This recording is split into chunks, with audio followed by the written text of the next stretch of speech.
For 50 years, the U.S. economy has relied on a system most people don't even know exists.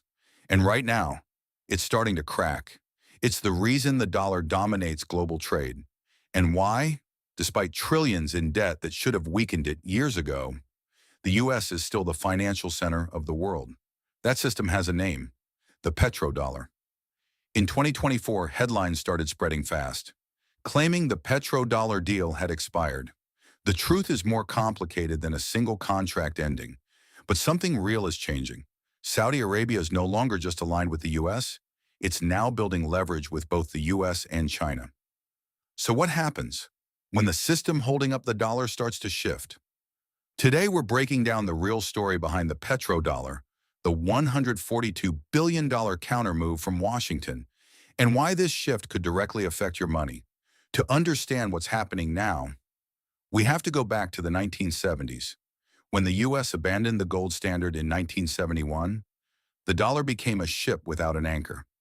Drifting, inflation surged, and the 1973 oil shock nearly broke the global economy. Washington needed a solution, fast. They found it in Saudi Arabia. The deal was simple and incredibly powerful. The U.S. provides military protection and advanced weapons. Saudi Arabia sells oil only in U.S. dollars. This created something incredibly powerful. Forced demand. If you wanted oil, you needed dollars first.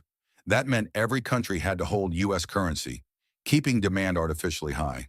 And it allowed the U.S. to export its inflation to the rest of the world, while borrowing cheaper than it should have been able to. By now, you've probably heard the claim, the petrodollar deal expired in 2024. But here's the reality. There was no single contract to expire. What actually ended was a joint economic agreement. But here's the part that matters. The shift behind those rumors is real. For the first time in decades, Saudi Arabia started discussing selling oil in other currencies, including the Chinese yuan. They also began exploring cross-border digital payment systems. The message was clear. Saudi Arabia now has options. If you think the U.S. just let this happen, that's not what happened. In May 2025, the U.S. and Saudi Arabia signed a massive strategic partnership. This wasn't about oil anymore.